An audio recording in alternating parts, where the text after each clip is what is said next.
and it was a wedding, and I was singing The Snowman. Can't remember why they'd chosen that, but anyway. On the harp, you don't use your little finger anyway, so that was okay that was frozen. But as I sat through the wedding, I could feel my fingers freezing up one at a time. And so I only had 6 left by the time the snowman came, because the 4th finger, it just had totally frozen up and I couldn't play. So warm fingers are really important. So I have these skiing gloves and these little hand warmers. So when I do, carol services or whatever in the middle of winter in church, in between songs, the hand go in here with the warmer inside and keep it warm. So it's perfectly possible to do. But yeah, you do. I've seen harpers with huge sort of mittens and all sorts of things, and scarves wrapped around their hands. Like any instrument, if you can't, you need warm fingers to play properly. Yes. You're also director of music at your church? That's right, yes. So do you use the harp as part of within the worship service? Yes, we do. And a team that you work with? Yeah, that's right. So at the moment, the morning service is alternates between cafe church, which is a little bit more informal, and a sung Eucharist, where there will be organ. But at 4 o'clock in the afternoon, we have a more reflective service, and that's where I would be normally with the harp. And in fact, at the moment, we are online, not because of COVID, but because one thing we learnt in COVID, that in the cold winter months, it's much nicer for people to have an online service at 4 o'clock, rather than troop out to the church and risk falling over on the ice or whatever.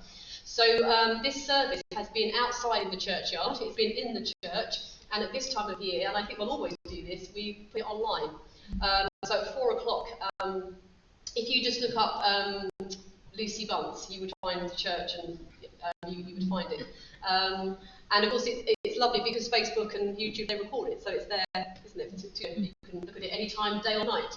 So it's been really lovely developing this service, and I think the harp, it was interesting, Andrew, you said about it being, did you say a spiritual instrument or something? I mean, there's something about, you just play a chord, and I think it just creates a space, doesn't it? So is it Psalm 18 that he brought me to a spacious place because he delighted in me? That's what I feel that the harp brings, this sense of space that holds people, and I think that's just been so crucial, that type of musicianship through the time that we've been through.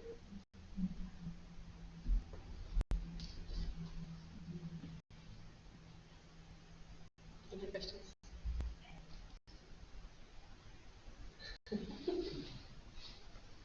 How often do you have to tune it?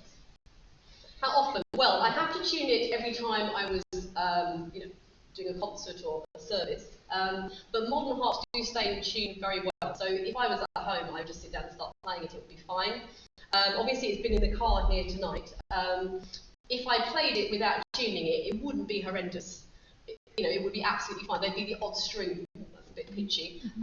So it takes about 5 minutes to tune it. I always love my dad, because my dad's a guitarist with his 6 strings, and I can tune this quicker than he can. Guitarists are like fiddling about with all these harmonics and things. If you've got 47 of them, you can't hang about. So it doesn't take long. And as I say, modern harps, they are really robust, so they don't go out of tune. And the best thing is, if you're going to a cold church, I tend to tune it at home, take it to the church, and don't tune it, because it just sort of settles in the cold church, and then it appears to be fine. If you start fiddling about with it, then I think it can really not sound good. And of course, throughout an evening, as if the heat rises or lowers, it will affect the instrument.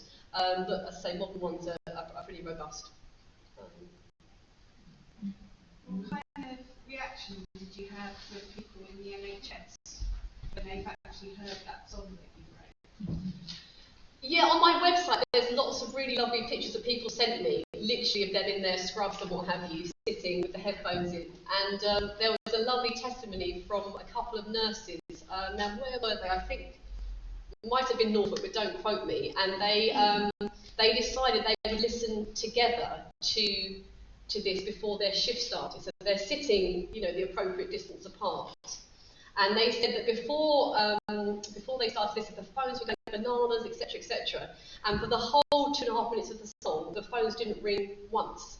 And it was just an amazing sort of experience, this spacious place actually. that they had, and then it was so special because they shared it together, and I think that was really, really lovely. So there are quite a few testimonies, like that, and I think, and it's just one of the wonderful things about the world we live in is that you can put a song on Spotify or iTunes, and it's out there doing its thing. Who knows? Yeah. Sort of excuse my ignorance, an old-fashioned instrument. Are you able to use it in modern rock type situations? Yeah, it's a good question. You can amplify a harp, so you can. So when I play with a band, I would amplify this because obviously the volume question is one question, so that's easily fixed. In terms of style, I think you can have a harp in pretty much any type of music if the harpist knows what they're doing. So if you wanted a pretty harp, well, you're not going to do that in a rock band, are you? So if I was obviously tonight I've chosen sort of sacred music apart from Penny on the Water, but in my recording life I've recorded all sorts of things. So I think I'm the only person to have sung a Bob Dylan song in King's College Chapel. Do you know the song Boots Spanish Leather? But that works. I know that's not particularly modern, but in relative terms that's modern, isn't it? And so you can do this sort of.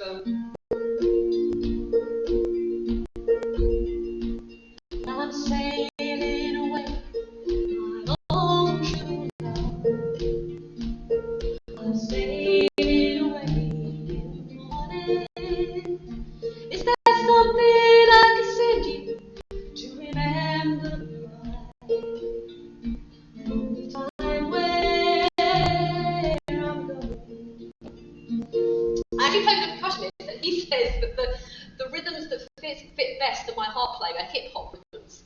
I don't know what that's about. And in fact, going back to that riff, at Christmas, obviously it's not Christmas now, but the same thing. Snow is falling all around me. Children playing, having fun. It's the season of love and understanding. Merry Christmas, everyone. I think accompanying yourself on the harp is fundamentally about the feel and it's about the rhythm. Because I feel very confident as a singer and I know the style I want to sing, the harp is just really supporting that. So, I could sing a Mozart aria if I wanted to, whatever, but I'm not really interested in that. I'm much more interested, the older I get, I want to sound like me. And although I did all the sort of classical training, it feels to me like those folk roots back in the 70s are really where my voice speaks. And so, I feel enormously blessed to have the harp so that I can accompany myself. And what it feels like to me, when it's going really well, it feels like one thing. It doesn't feel like harp and voice. It feels like it becomes one thing. And I think I sing into the space where the strings are. Back at home when I was little, my dad had a piano and there was loads of sort of show tunes and music above it. So I was singing and playing from when I was very tiny. So that is not a difficult thing for me to do, just only because I did it when my brain was, doing what brains do. So when I am performing, I really am not thinking about the harp hardly at all. I'm trying to think about the text and the song and the emotion and etc. etc. When I'm rehearsing, I do a lot of work on the harp so that I can forget about it in performance.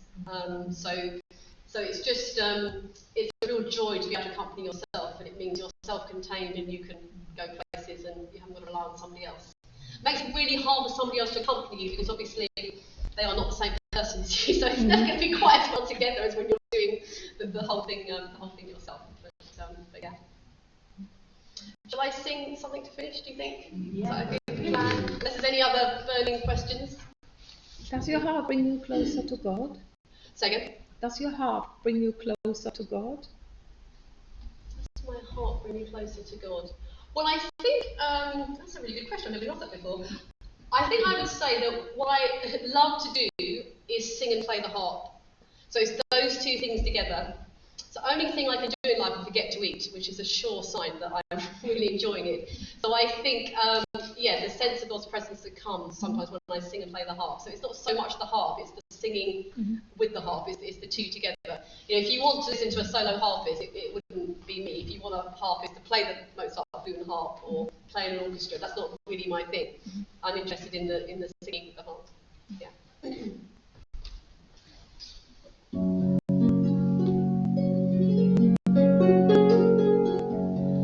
Lord bless you and keep you, make His face shine upon you, be gracious to you. Lord, turn His face toward you and give you peace. Lord bless you and keep you, make His face shine upon you, be gracious to you. Lord, turn His face toward you and give you peace.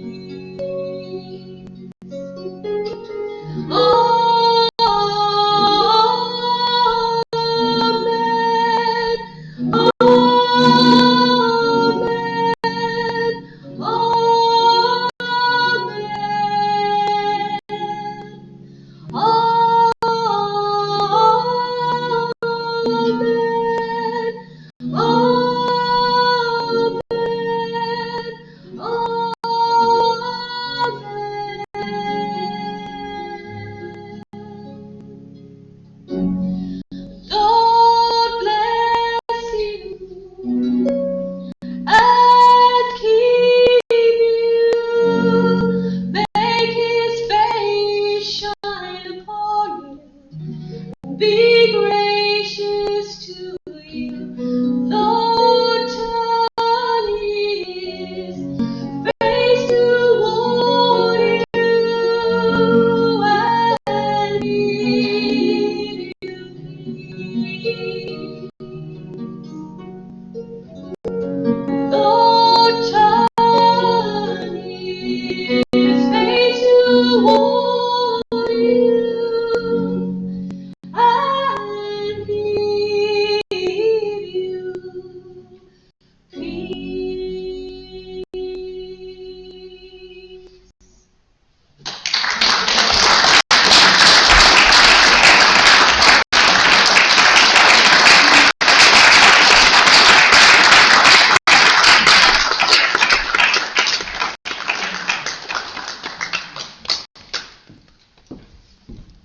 Lucy, thank you. On behalf of everyone, I certainly feel we've been richly blessed and we've been very much in the moment tonight. I think it's attributed to St. Augustine that to sing something once is to pray it twice.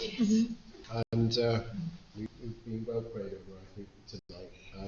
Thank you so much for sharing your amazing skills with us and for all of the things that have led us to this point. And for the comfort you've brought to so many. Thank you. Shall we